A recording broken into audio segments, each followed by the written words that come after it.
Hello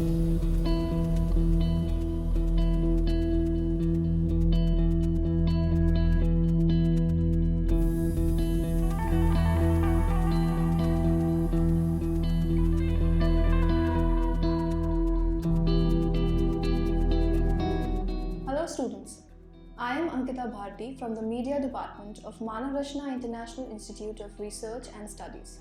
In the video today, we will be discussing about something that is very important for all of us, communication. Communication is a central part of our lives. Human life without communication is impossible. It actually helps to regulate and shape our behavior.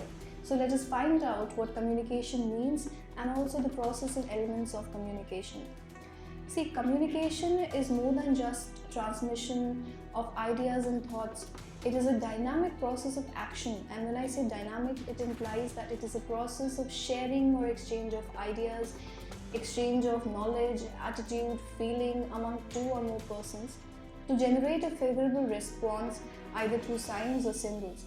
So communication functions as a tool that creates understanding, facilitates work and strengthens collective living among people. So now we will be discussing about the functions of communication. The first and foremost function of communication is information. See, you get all sort of information like what is going around in the world today via newspaper, radio, television. So that is a mode of communication. The second could be instruction. Like you could get an instruction from your teacher exactly how to do something, how to do an assignment, how to do a particular work. Your mother could be telling you how to cook. So all these are instructions which actually takes place because of communication. The third could be entertainment. It is very common to all of us. All of us just suddenly make plans to go and watch a movie, a cinema, to socialize, and communication actually facilitates that. We go to get-togethers, to friends, and we celebrate a birthday party, and without communication, how are we going to make that possible? The next is persuasion. Persuasion is another important function of communication. For your students, for example, you have to persuade your parents to, say, suppose you want to go out at a night stay with your friend. So you're going to persuade your parents because of communication. So you should be knowing all that communication skill, exactly how you can persuade others so that you get a favorable response about your message. And next would be debate and discussions. Communication actually facilitates and helps in organizing all sorts of debate and discussion. If you have a good effective communication skill, you will be able to express your ideas publicly and in group discussion, and you will be able to justify yourself exactly what you want to say about it. So you should be knowing all those skills, which we are going to study today. Now we move on to the types of communication. There are two different types of communication mainly, which is verbal and non-verbal communication.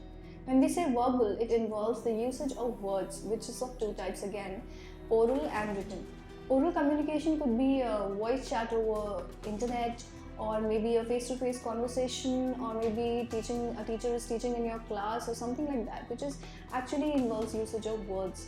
So while you are involved in an oral communication, make sure that you are able to regulate the pitch, volume, speed and clarity of your message. For example, if I start speaking too quickly and you are not able to exactly understand which words I'm using, so you will not be able to, this lecture will not be helpful to you. And second would be written communication. Written communication mainly involves, for example, writing mails, professional letters, applications, proposals at professional level. So without knowing how exactly to write an application letter, how would you be able to express yourself at the professional level? So written communication again is very important. For written communication, you should be knowing about your grammatical errors, your various types of languages used and all sorts of other things. When we say of non-verbal communication, it involves communication using signs and symbols. For example, we do this. What is this sign? This shows that thumbs up, it's on. Or for you see your friend and you make this sign. So this sign indicates that okay, you like it. So every culture have different signs and symbols. Say suppose yawning might indicate a boredom, or maybe your blinking of an eye movements, all these kind of gestures, your body language, it indicates non-verbal communication, which is very most the part of our lives. All of us are involved in some sort of non-verbal communication. Like you are nodding while you're listening to your teacher, that is a non-verbal communication, and it is a part of giving feedback. Now we move on to the levels of communication. There are 4 levels of communication: intrapersonal, interpersonal, group communication, and mass communication. Intrapersonal level of communication, it means talking within yourselves, communicating with yourselves. For example, daydreaming. You listen to a music song and some video is going on in your head. You're imagining things, you're talking to yourself. So all this is a part of intrapersonal communication. All of us, except for when we are sleeping, is involved in some sort of the other intrapersonal communication, and that is very important for us because it actually helps us to realize who we are. It actually clears our mind, so it is important for your personality development too. Second could be interpersonal. Interpersonal communication means communication which involves 2 people. Probably you're talking with your mother or 2 friends talking to each other. So interpersonal communication describes a very close relationship. It is an intimate type of communication. Third is group communication. Group communication is communication within 3 or more than 3 people. For example, there are social groups, there are therapeutic groups, there is education groups, your class group, your probably music activity, you go and there is a group in there. You have nowadays, you have a WhatsApp group also. So you talk within various groups, and rightful communication is very important, because if you don't understand how exactly to communicate your ideas and feelings, the other person might misunderstand your feelings. So miscommunication shouldn't happen. That's why you should know how exactly communication works. And before we move on to that, let's study the 4th type of communication, that is mass communication. Mass communication is basically communicating at a very large level of audience. Say suppose while you're communicating via television or radio, at the same time we are able to hear PM's speech at different regions and various levels sitting in our own bedrooms. That is mass communication, when you are able to communicate to a large number of people, that is masses. So it is also very important. So we have all these 4 levels. I hope now it gives you a clear picture of what exactly is communication. So students, now let us study the process and elements of communication. So what exactly is the process of communication and what are the elements involved? We'll just discuss that. So the first element starts with sender. Sender is the communicator of the whole message. He actually starts or initiates the conversation. So he or she could be your teacher, your reporter, a writer, probably your friend, your father, anybody who starts or initiates a conversation. Sender is very important for the communication because this is the point where the communication starts. So it requires effective communication skills. For example, you should be able to express yourself. If you're too shy and you are trying to speak in front of the camera, that it might hinder your communication skills, so you have to be very confident about it. Second would be your knowledge level. Sender's knowledge level is very important. For example, you have to talk about a particular issue, like what is going around in the country right now, and you are not fully aware of it. So how are you going to actually communicate it? Third is attitude of the sender. The attitude means that the sender must be interested enough to speak. If he or she is not interested in the conversation, how he will express it. So attitude also matters, and it has to be very much positive in the communication. Second is the encoding. Encoding actually is the formulation of message in the sender's mind. See, for example, I'll give you an example of it. You are just sitting idle in your home and you just think of going out to watch a movie with a friend. So that is the start of the communication process. So something must start in your head, like what timing, which movie you could watch, which friend to message, which channel you are going to use. So all these thoughts which are going in your mind right now, that means encoding. So it is the formulation of message in the sender's mind.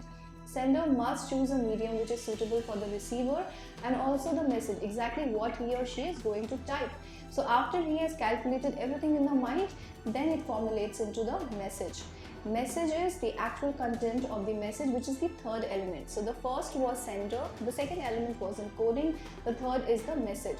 Success of communication depends a lot on the message. It depends on what we say and how we say it. For example, you reply in a very rude tone to your mother, so she might feel very bad about it, even though you are exactly correct.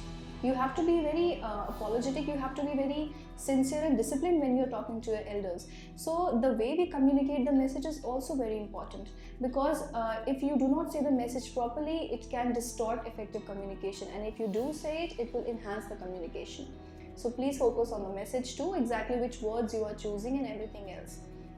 Say suppose your friend is very angry with you and you choose a very friendly and a happy emoji, then your friend might just miscommunicate and misinterpret your idea that even if I'm angry, your friend is sending you such smileys. So you have to be very careful about it. The next element is channel. Channel or medium is basically the vehicle through which the message is carried to the receiver from the sender. It can be television, it can be radio, newspaper, it can be a social media platform. For example, nowadays a lot of people try to do a public display affection through Facebook or the social media sites or through Instagram. So that is their medium to choose or represent their communication styles.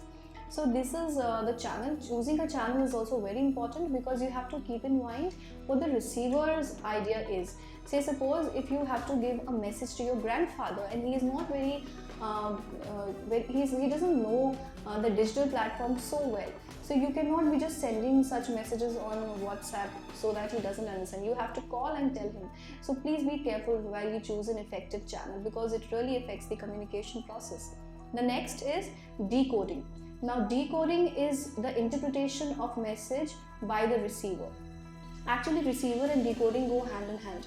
Receiver is the end element of the process. The message actually reaches the receiver first and the receiver starts interpreting the message in his or her own way. So decoding is also very important. If the receiver is not able to decode the message in a proper way, then he will miscommunicate your ideas. So you have to be very considerate while sending the message that it should be according to the reader's skill, the reader's knowledge level and according to the reader's language and all that. So be sure of it.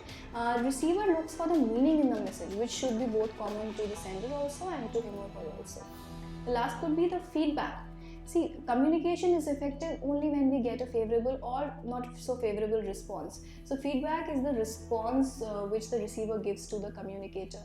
See, for example, while you are sitting in a class and you are nodding in your head like this, then the teacher gets a feedback from your side that you are listening to him, and the other person is just yawning and is looking outside the window, then it gives a feedback that he or she is not interested in the class. So feedback is very important either in verbal or in non-verbal form. If we are doing face-to-face communication, interpersonal communication or group communication, feedback comes early and it gets delayed while we are in the mass communication process, say suppose while in television or radio. But without feedback, your communication process is not effective. And the last element of this process is noise. What is noise? Noise is actually a barrier or an interruption that distorts the process of communication.